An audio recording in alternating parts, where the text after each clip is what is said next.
Good evening, Chicago.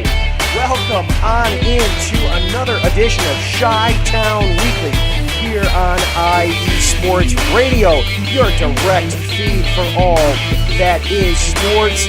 I am Adam Karnick. I am so excited to be with you guys today. It was a little bit of a rough weekend to be a Chicago sports fan this weekend, wasn't it? Whether you are a Cubs fan or a White Sox fan or a Bulls fan, they all gave us something to feel kind of miserable about. That's okay. We will make our way through all that stuff. Plus, the Blackhawks had a very, very, very active trade deadline in advance of their game tonight in Columbus. We will break all that down and more as some news broke tonight on the way in. And then, next weekend, the Chicago Fire returns to the pitch. They return home to Soldier Field to start their 2021 campaign. Tyler Snipes of SBI.com will help give us an in-depth look at the Fire and see will they be returning to the playoffs this year in the MLS Eastern Conference. And then we're getting closer and closer to mock draft season. We can't get too much further without talking about the Bears and what they might do. All that and plenty more coming up here on Chi-Town Weekly. Buckle up, get ready, let's have some fun.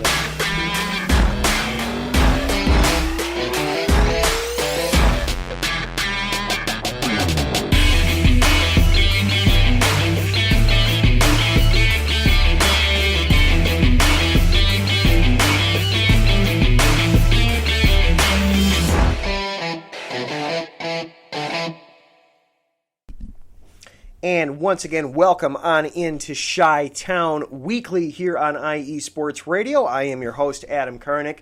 Thank you so much for taking time out of your busy Monday or whenever you're listening to this just to kick back and talk some Chicago sports with us. I really do appreciate you being here.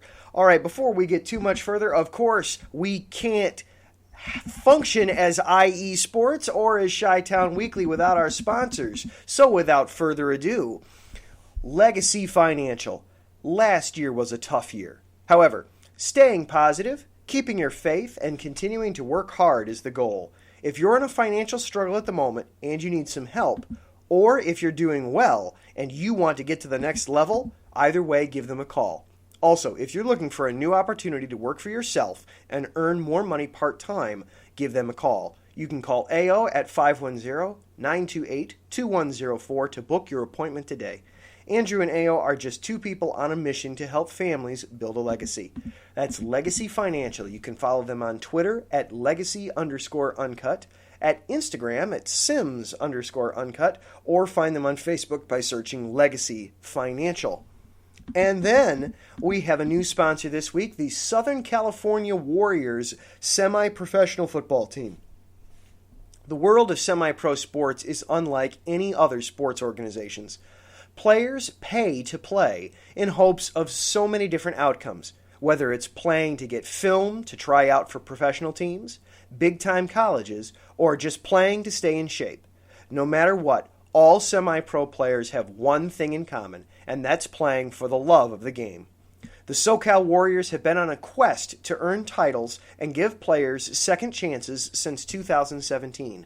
Whether you are in Southern California or anywhere in the world, give semi-pro sports a chance if you love your sport. You may get that second chance you have been waiting for as an athlete. That you can follow them on Twitter at SoCal Warriors, or on Instagram at Southern California_Warriors, or find them on Facebook by searching Southern California Warriors.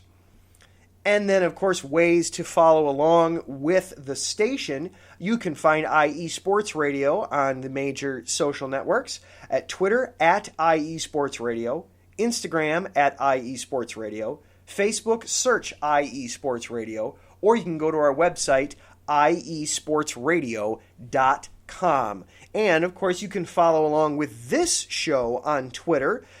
Follow along at IESRC. to follow along with this show on Twitter, or you can follow my personal Twitter feed at Adam_Karnick. All right, now that we've got all of the usual homework out of the way,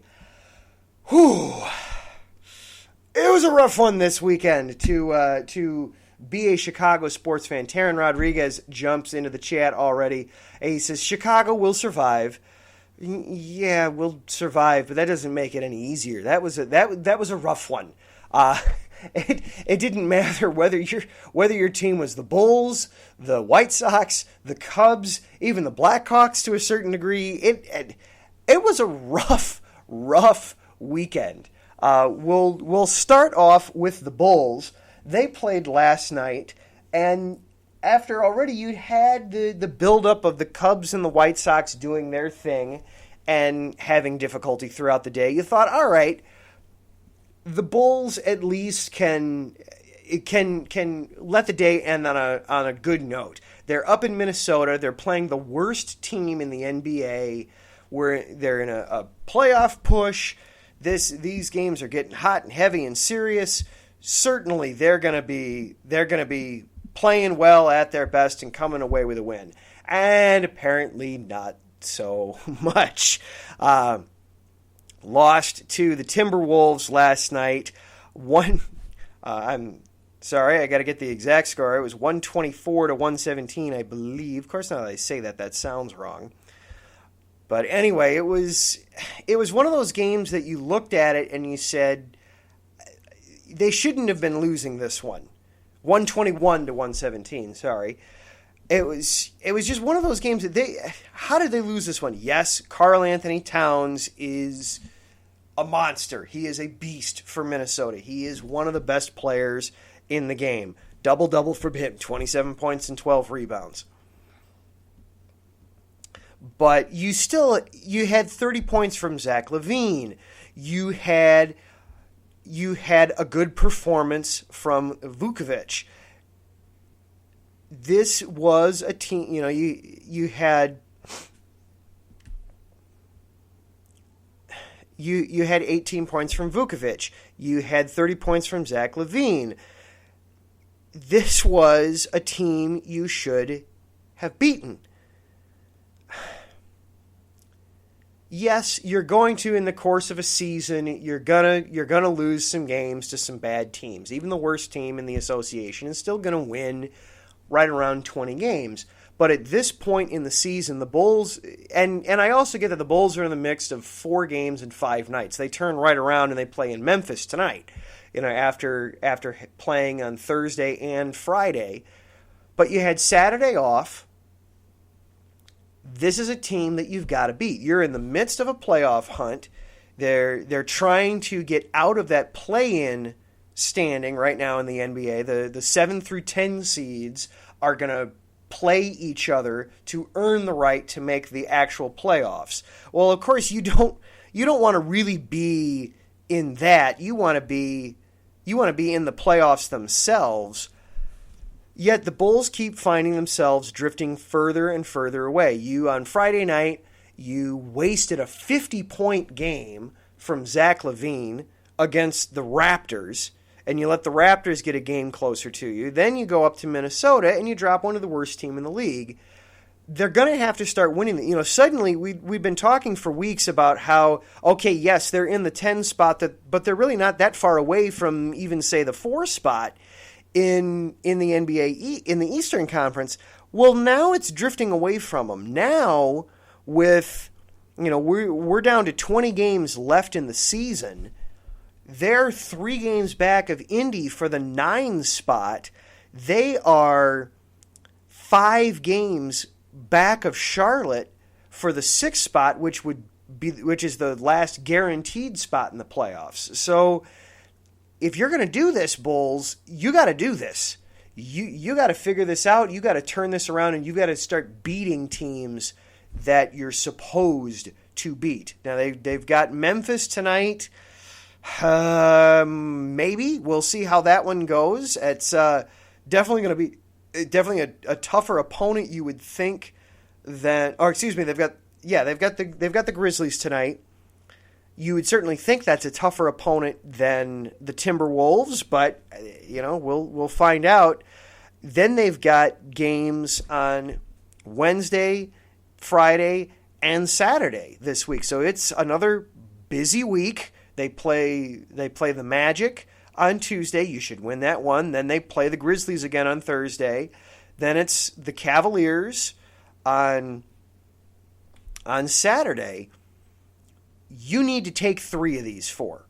You've got to. You've got to close out this streak against some beatable teams by beating them. So this is a big week for the Bulls. We'll see if they can rebound off of their rough weekend. Elsewhere in the city, sticking with Jerry Reinsdorf-owned teams, let's go over to the White Sox.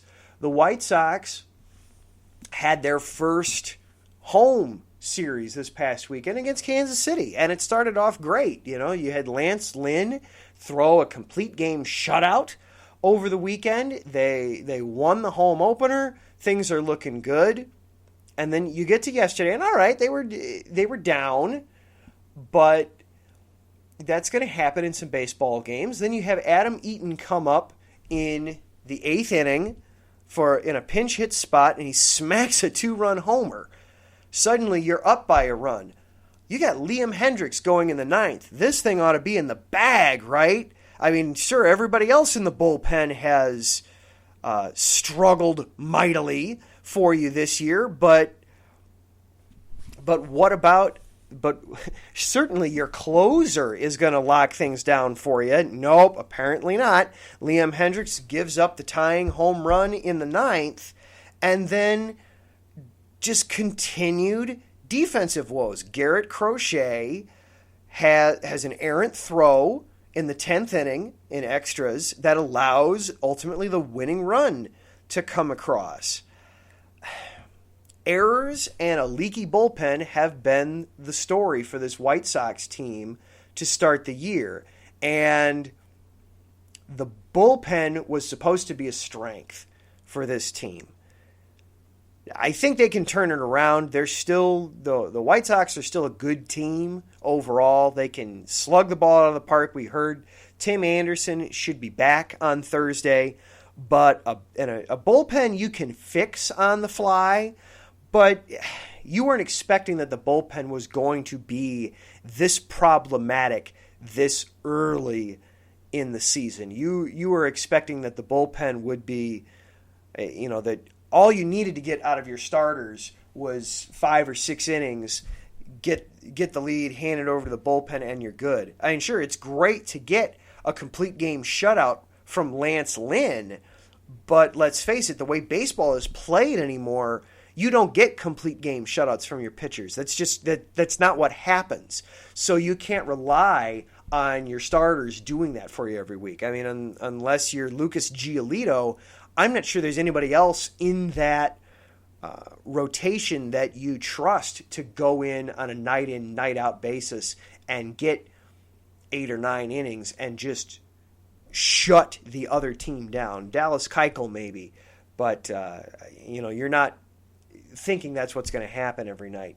Now you've got a series. They stay at home at least. They've got a 4-game set now with Cleveland, and we'll see how that goes. There was a bit of news for them tonight. It's not going to be Dylan Cease starting for the White Sox tonight. Instead, Carlos Rodon was originally scheduled to start tonight for the White Sox. He had a bit of an upset stomach this afternoon, some intestinal issues, so Dallas Keuchel will get the start in his place tonight. And then lastly, the Cubs. The Cubs. It's been said about this team ever since late 2017 that they just don't hit the ball. Over the weekend, Saturday scored just 2 runs against the Pirates, and then yesterday, Sunday, just 1 run against the Pirates on a total of 13 hits. For comparison, the Pirates had 14 hits in yesterday's game. sooner or later, these Cubs players, you've got to figure this out. You've got to adjust, or you've got to get some different guys in there. You've got to figure something out. You have to get the ball in play if you're going to score runs. It can't all just simply be 9 guys going up there trying to put the ball over the fence. The league, baseball in general, has figured out how to attack the Cubs. They've known for 4 years now, and somehow the Cubs have not been able to adjust. They have not been able to figure out the counter move for what pitchers are doing against them. And then what's kind of more frustrating, too, on a non-baseball note with the Cubs, we got word over the weekend that the Cubs are having a hard time for baseball this season. MLB has told everybody that if you can get up to 85% of your traveling party to be vaccinated, will lessen the restrictions for you while you're on the road. The White Sox were able to get compliance. I believe they were able to get up to 90% of their traveling party got at least their first shots over the weekend. So soon, the White Sox traveling party, when they're out visiting Cleveland or Minnesota or, well, I wouldn't recommend getting out and about while you're in Detroit right now, but the point is, while they're out and about in the visiting cities, and even while they're at home, they can have some loosened restrictions. They don't have to just stay holed up in their hotel rooms. The Cubs are having a very hard time getting compliance with their traveling party. Just a lot of guys that just don't want to get the vaccine for one reason or another. And now we got word tonight that their bullpen coach has tested positive for COVID. And he was on the plane ride with the Cubs last night as they flew from Pittsburgh to Chicago. They stayed in Chicago overnight, and then they've taken buses up to Milwaukee tonight. And three of their pitchers are now effectively in COVID protocols, where they're on a short-term injured list. It's not the 10-day IL. It's a special IL that is just set up for that is just set up basically for COVID protocols. The pitchers are Jason Adams, Dan Winkler, and Brandon Workman. Get the shot. That would be my advice. Get the shot. I hope, for the sake of the team, first of all, that everybody's healthy and okay. Second of all, I hope that what the coach had wasn't one of these variants that is far more passable and can be more easily caught, because even if they were all wearing masks and being appropriately distanced from each other, they were on that plane flying back from Pittsburgh to Chicago. It's very conceivable that the Cubs could be on the brink of an outbreak, because a plane uses recycled air, and these variants are very easily passed and very easily caught. They went all last season without having anybody catch COVID. They've now had some people catch COVID. I hope, first of all, that those people that have it are okay and don't develop serious symptoms. And I also hope that this doesn't turn into an outbreak. In the meantime, players, coaches, whomever, get your shots. There's no reason to not. Get the shots. Let's get back to our normal lives. All right, that's enough on that. We are going to take a quick break, and then we're going to be talking about Soldier Field. And there's going to be football played at Soldier Field this summer. We are going to talk about the Chicago Fire starting up their season, coming up next here on Chi-Town Weekly on IE Sports Radio, your direct feed for all that is sports.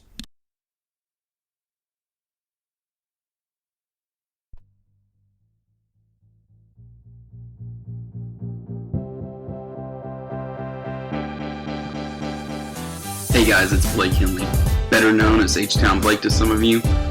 Happy to announce that Bases Loaded is back in full force.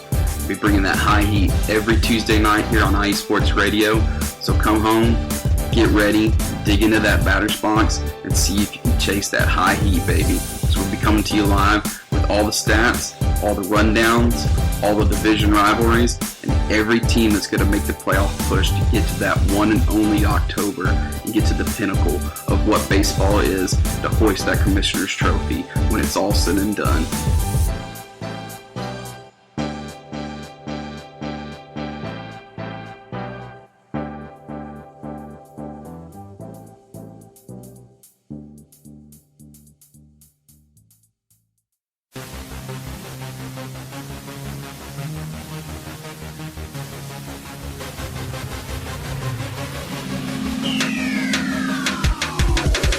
What's up, everybody? This is Darren Rodriguez.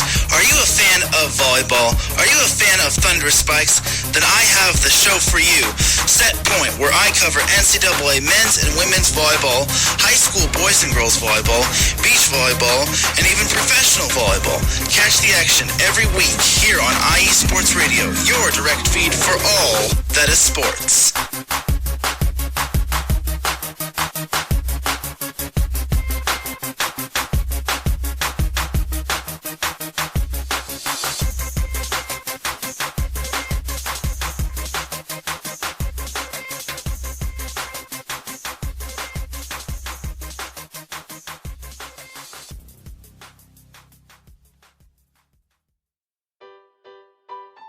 Hi everybody, it's Calvin here from USRN, here to give you an important message.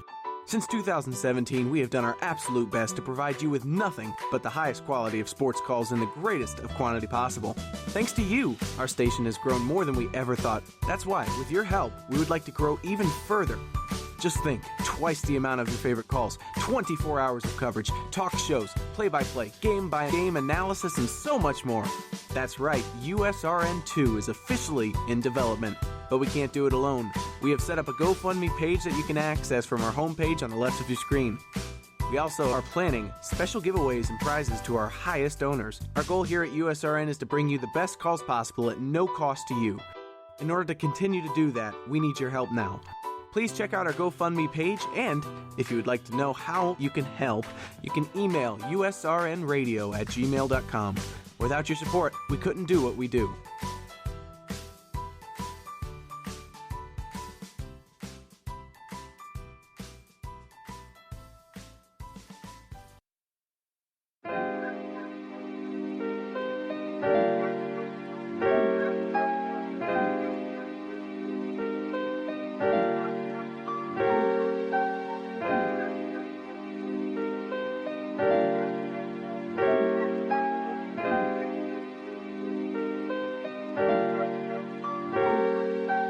Hello, ladies and gentlemen. My name is Davidson.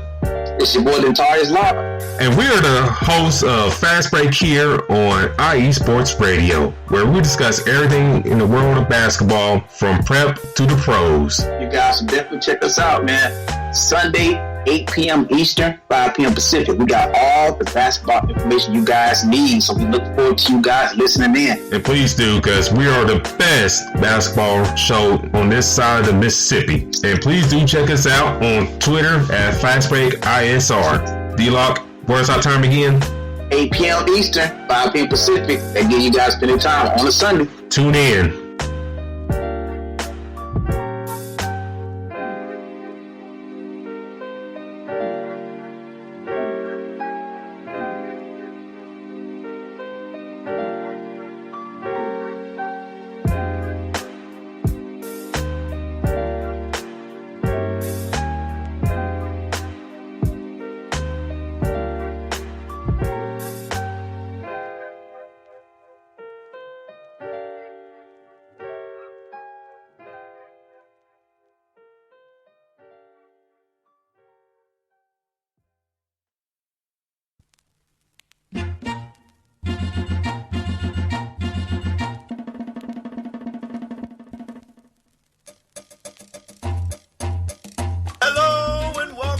To the Soccer Scoreboard Show with your host, Gabriel Montoya.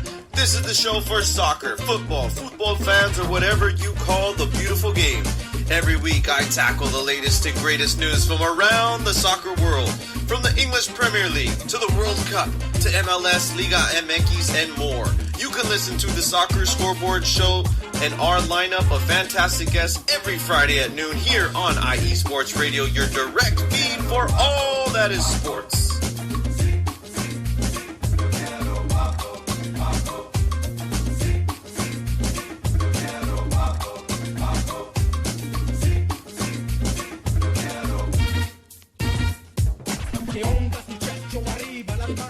And welcome back into Chi-Town Weekly here on IE Sports Radio, your direct feed for all that is sports. All right, well, longtime listeners of the program know my love for American football. But that's not the only football that goes on at Soldier Field. Returning this weekend is the Chicago Fire and Major League Soccer. So to help give us a breakdown and a preview of the upcoming season for the Fire, Tyler Snipes of SBI is going to just go through the team and some of the new players and help us learn what to expect as the Fire return home to Soldier Field. You can follow Tyler on Twitter at SnipesTyler. Tyler, welcome to the program. Thank you, Adam. It's really nice to talk to you today. So, obviously 2020 was an interesting year for everybody, and the less we talk about it, the better. But the MLS managed to make its way through, formed a bubble on the fly, and got everybody through it. The Fire, a rough season to say the least. They finished one spot out of the playoffs. What can we expect from them now that we're getting back to what is a little bit more of a normal schedule? I think you can expect a lot more continuity. This team really hasn't changed a ton. And in terms of soccer, the less you change, typically the better.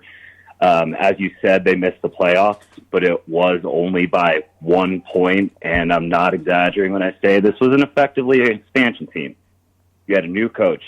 You had a ton of newcomers. You had a ton of people coming over, living in America, getting adjusted. They play 2 road games. They don't even get to meet the fans of Chicago. They don't even get to see Soldier Field. And then everything stops, as you mentioned. And I know that you said the less we talk about 2020, the better. But to look ahead for this team, it's really important to look back. Because if they would have made that, I mean, they lost a lot of games. I think it was 5 games by 1 goal last year. If you fixed one of those, they would have been in the playoffs in goal differential, and that would have changed the entire air around this team. So, looking at it right now, I'm looking at the Eastern Conference, and the playoff field is going to go from 10 back to 7. And I see 4 teams that were in the playoffs last year that won't be this year, and Chicago has every right to be knocking on the door. Well, that's encouraging to hear as they get ready for the season. And one of the names that stuck out to me, you were talking about all the players coming from overseas. Help me with this last name, Robert Beric from Slovenia. Yeah. 12 goals That's exactly right. Gold star for me. There we go. Pardon me a second while I do that. There we go. Thank you. 29-year-old from Slovenia got 12 goals in his first taste of MLS soccer. Can he put that up again? Is he going to be the guy to kind of carry this team offensively? 100%. He is the designated player. There's only 3 designated player spots that every team can have. He's the striker. That's where you want to spend your money. He's definitely going to be the production leader for sure. 12 goals last year in that crazy season. 12 goals on 23 appearances might not seem like a lot, but in the MLS we have, or every soccer league has it, but we have the Golden Boot race, and he finished 2nd place. So that's pretty good production. The questions about that, though, is they got rid of a pretty important playmaker in Jordi Mihailovic, and I don't think that they've replaced him. So for all those goals, Mihailovic contributed 7 assists. Not all of those were to Beric specifically, but that's going to be one thing that really, keeps the engine on a good offense. And when I look at this team, somebody's going to have to step up. So one of the things, not to take the conversation away from Robert too much, because I talked to him last week and I got a lot of really good stuff from him, but there's a player that's going to be probably playing back in the Chicago midfield named Alvaro Madron. And are you familiar with Real Madrid? A little bit. You know what that name means, right? I know the name. The biggest teams, in all the world. He's one of their academy products. And he's got a real elegance to his game. And last year he was utilized as kind of like a holding midfielder, which is really important for like starting the tempo, if that makes sense. But he's not up front. He's not going to get those gaudy numbers that maybe he wanted. So if they have him back there again, I think that there's really room, like I was saying, for somebody to step up and be that playmaker. But I've kind of got my eye on him as somebody who's going to slide up and maybe have a really big year, because Berg rose above the occasion last year. And if he has that 1-2 punch and he has a consistent supply, the possibilities are endless. I mean, like the team's going to be on his back. He could score 20 goals. I mean, he's a talented player. Any team in the league would be lucky to have him. And Chicago knows that. But to answer your question succinctly, yes, he's going to be the guy. But I do have questions about who his supply is going to be. And then another one is Ignacio Alaceda. I think I've got him at the left wing, probably on the opening day. You're going to look for more production from him too. So Barrett is going to be the man, but he can't do it on his own, and that's important to remember. Yeah, Alaceda was actually one of the other guys I had noted here from your piece, and just looking throughout a lot of the rest of the roster, you had commented how similar this was to an expansion team a year ago, and I look at some of these players like Ignacio, like Przemysław Frankowski from Poland, or John Espinoza, or Miguel Navarro. You're looking guys that are 21, 22, 22. Frankowski's the old man there at 26 for a midfielder. Yeah. This is... How much can you realistically expect from these young guys going into this season? A lot. I think that they've scouted well, and a lot of the players that you've mentioned are of South American descent, and that's kind of become a well of talent for a lot of teams in MLS. But the pedigree, because a lot of those guys start at the academy level, and they start playing professional games as young teenagers. So somebody who's only 22, I think Espinoza might be a 22-year-old. He might have like an 8-year professional career under his belt.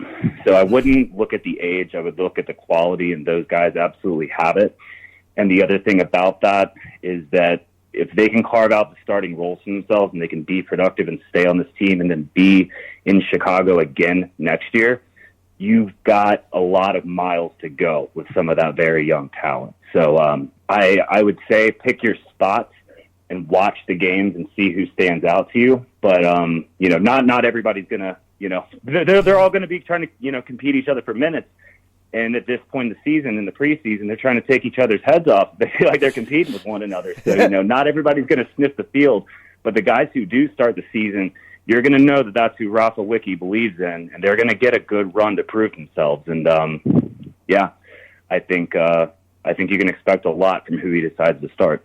Yeah, to your point about Espinoza, he's 22 years old, but he made his professional debut in Ecuador's top flight league already 4 years ago, back in 2017. So yeah, definitely some professional miles on there already. We've got a question here in our chat here on the show. Taryn asks us to fill in the blank. The Fire make the playoffs and have a deep playoff run if... And I'll let you go first, Tyler, and then I've got an idea, but I want to hear you first because that'll let me know if I'm on the right track. Yeah, if that midfield, if that apparent mystery man shows up and somebody's willing to put on the cape and connect that line between the back line to Robert and set him up for success. I think if Robert scores above 17 goals, I think the Chicago Fire are probably in the playoffs. I think it's going to be a lot of production. All right. I was also going to look towards the defense. If the defense can be a strength for this team, and also then in the keeper position, because They're down. They're down their starting goalie. Kenneth Kronholm is still recovering from an ACL surgery, correct? That's right, but he's not too far away. Okay. He's a few weeks away. Teams aren't always honest about what that means, and they don't have to be. 'Cause they don't want to give away the game plan. But the battle between Shuttleworth and Kronholm is interesting because Shuttleworth played a good goal last year, and he got a lot of minutes in Kronholm's absence. So there will be a position battle. Kronholm is that natural number one. But if 8 games go by and Shuttleworth's killing it, the opportunity is not going to be there.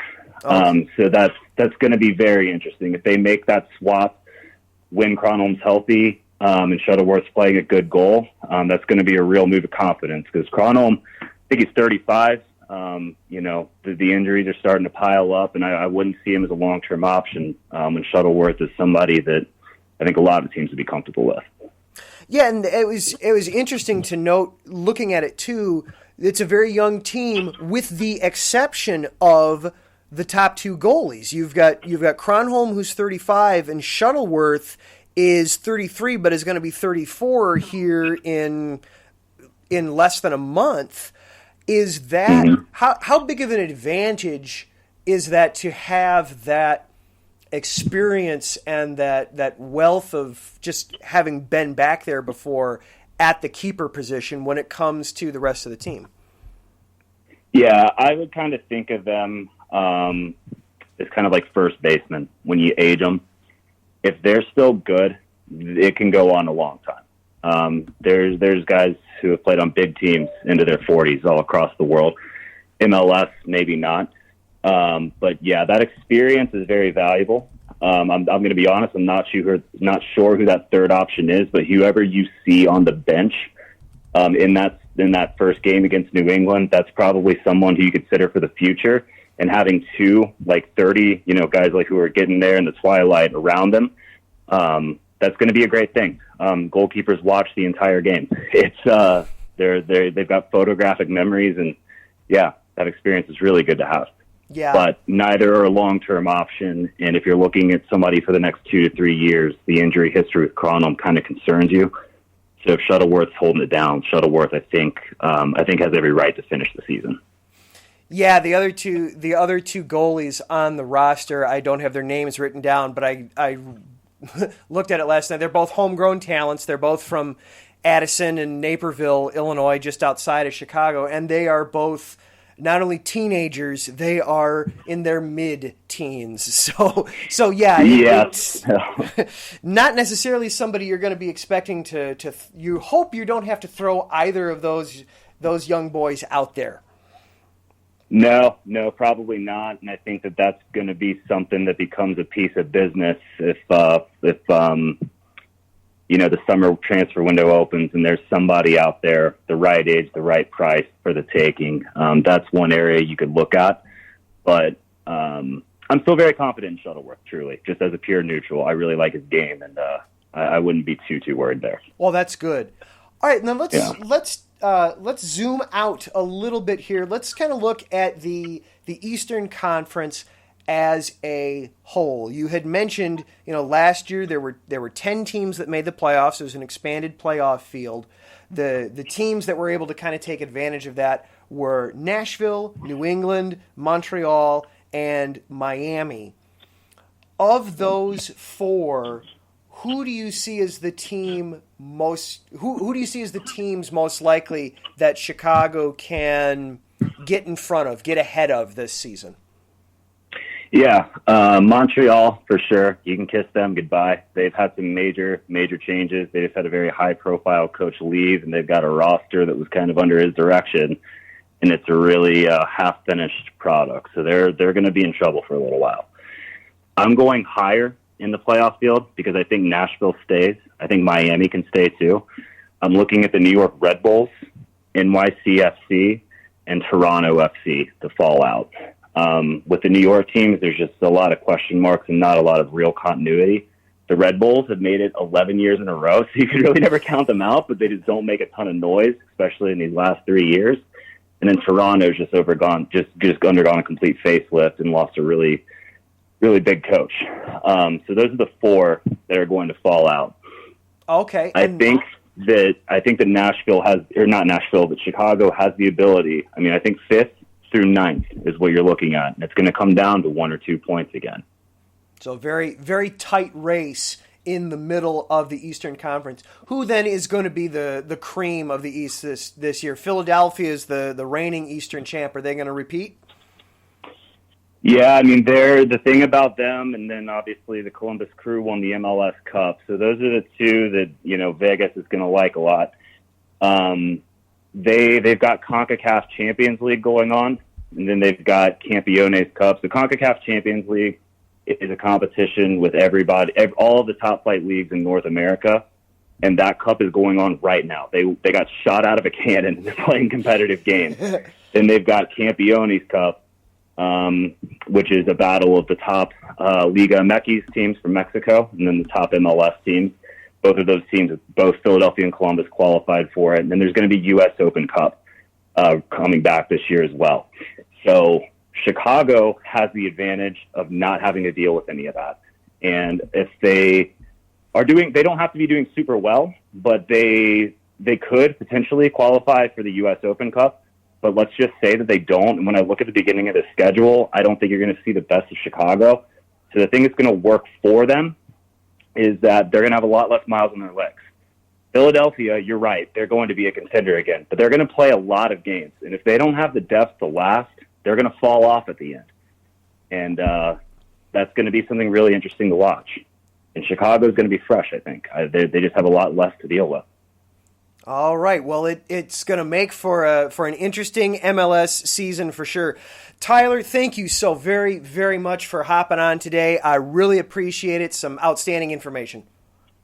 Yes, sir. Adam, it has been a pleasure to meet you, and we'll talk again soon, man. All right. Sounds good. That is Tyler Snipes of SBI.com. You can follow him on Twitter at SnipesTyler on Twitter. All right. We are going to take one more quick break, and then coming back, we'll talk about the other team that occupies Soldier Field. We will talk about the Bears and the upcoming NFL Draft. Hang out right here for Chi-Town Weekly on IE Sports Radio, your direct feed for all that is sports.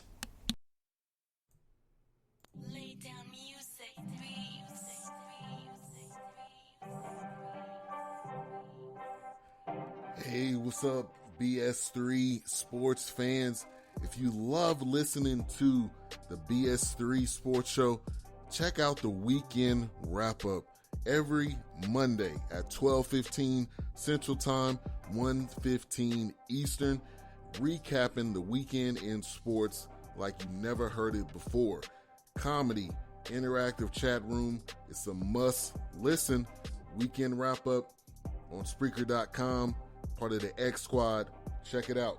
You won't be disappointed.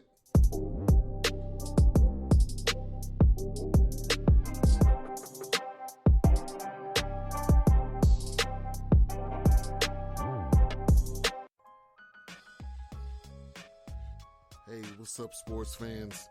You're looking for a different type of sports talk show, something you haven't heard before? You gotta check out the BS3 Sports Show every other Saturday on 2 Live Stews Radio, 1 p.m. Central Time, 2 p.m. Eastern. Sports talk at its finest. Always have great guests, playing some good hip-hop. You don't want to miss it. Make sure to tune in to the BS3 Sports Show every other Saturday at 1 p.m. Central Time, 2 p.m. Eastern.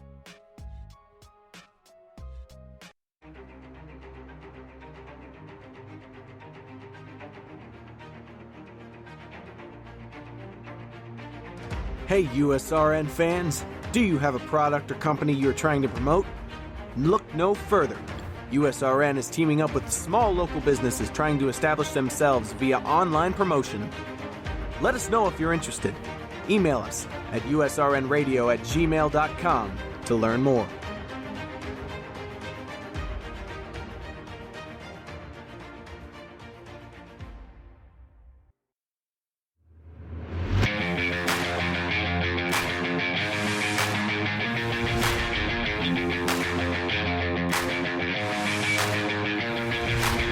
What's happening, sports fans?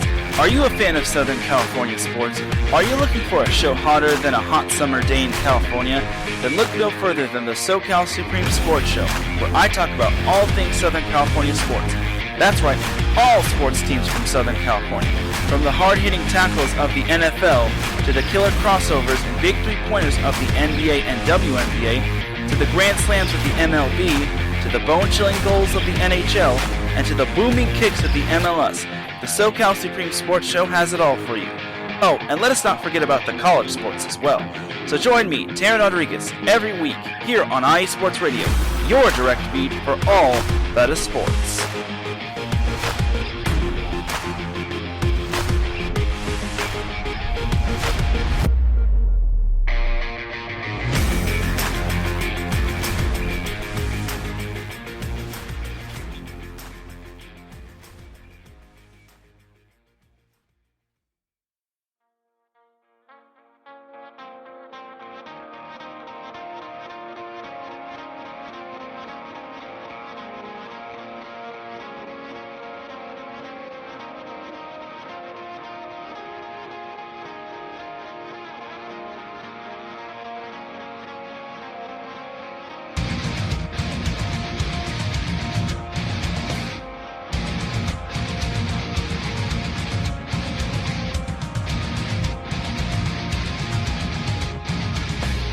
Hey sports fans, do you like wine? Well, we've got the show for you. This is Let's Wine About Sports, a show where we talk about wine and sports simultaneously. From the classic Cabernet Sauvignon all the way down to the grapes that you've never even heard of before. Oh yeah, we cover it all. And we'll talk about a little bit of sports as well. Football, hockey, collegiate, women's sports, it doesn't matter. We're going to talk about it all, and we're going to whine about it all. So join me Monday at 8 p.m. on IU Sports Radio, your direct feed for all that is sports.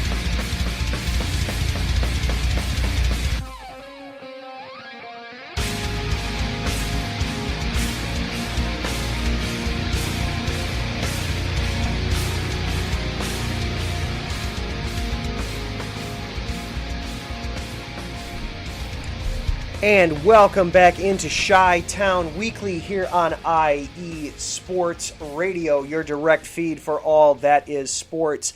One last shout out to our sponsors for this week, Legacy Financial. Last year was a tough year. However, staying positive, keeping your faith, and continuing to work hard is the goal. If you're in a financial struggle at the moment and you need some help, or if you're doing well and you want to get to the next level, either way, give them a call. Also, if you're looking for a new opportunity to work for yourself and earn more money part-time, give them a call. You can call AO at 510-928-2104 to book your appointment today. Andrew and AO are just two people on a mission to help families build a legacy.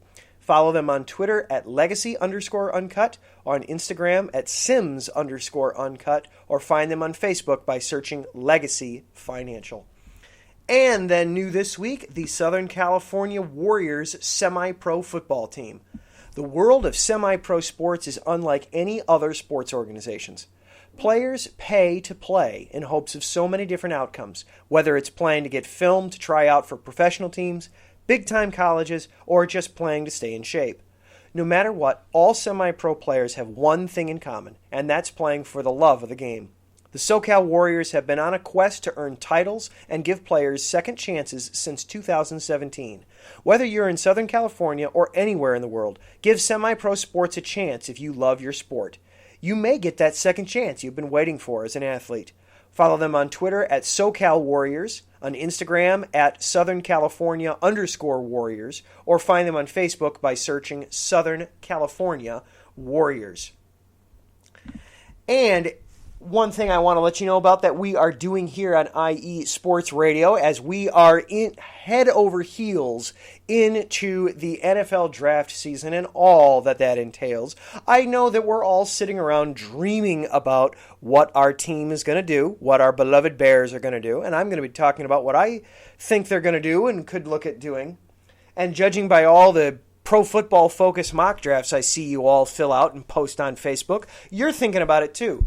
Would you like to earn the chance to get something for all those mock drafts you do? Well, we've got a chance for you. You can enter our IE Sports Radio Mock Draft Challenge.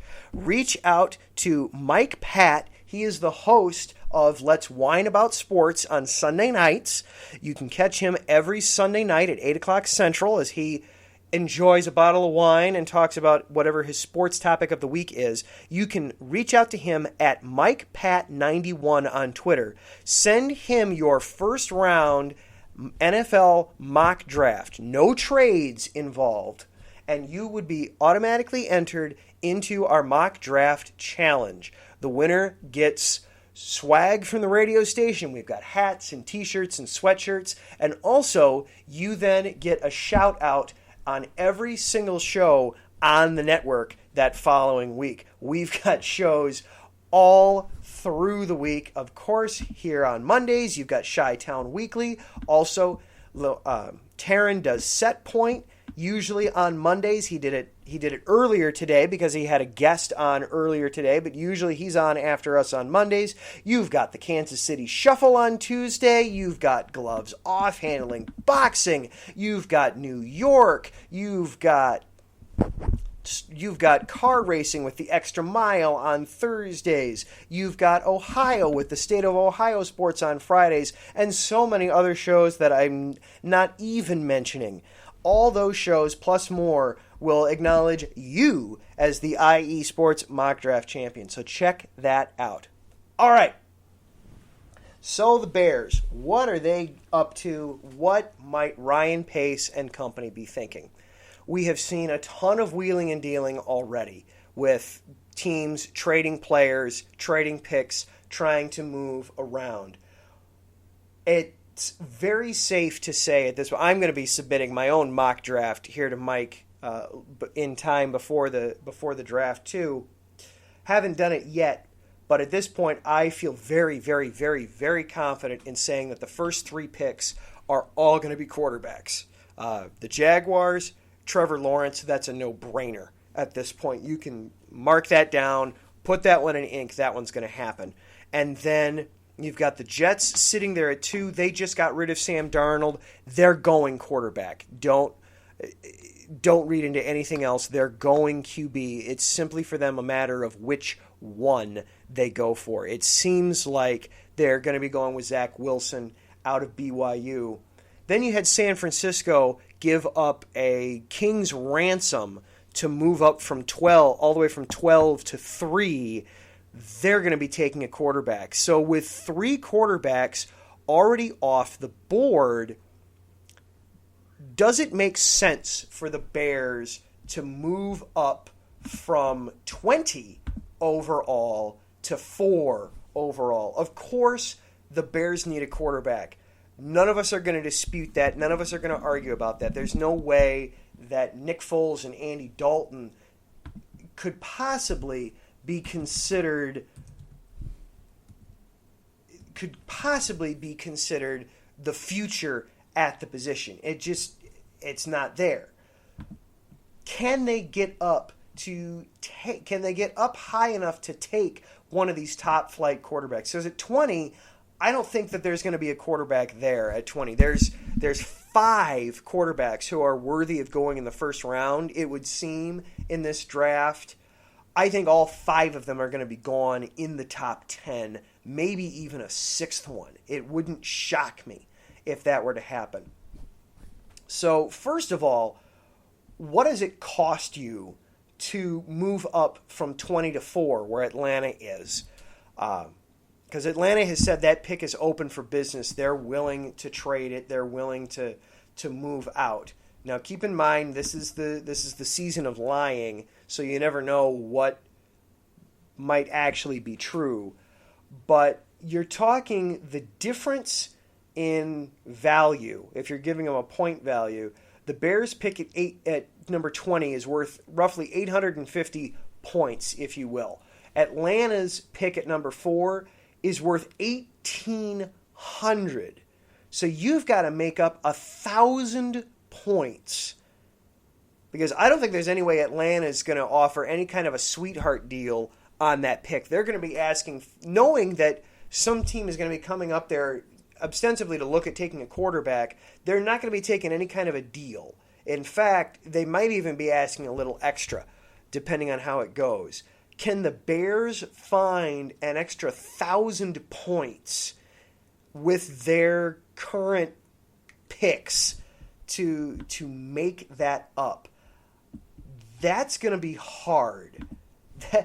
That's going to be very, very tricky to make up using some of the different charts. I happen to be looking at drafttech.com for their chart right now just to get kind of an idea.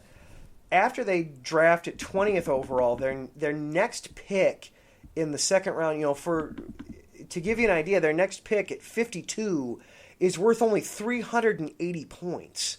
So they'd have to trade ostensibly their entire draft class this season.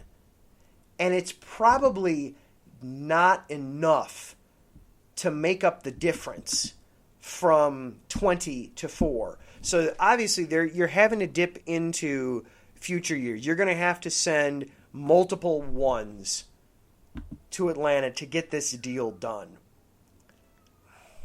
I don't know that I like doing that at this point for the fourth best quarterback, especially because at this point you don't know who it's going to be. I'm confident that Trevor Lawrence is going to be the guy.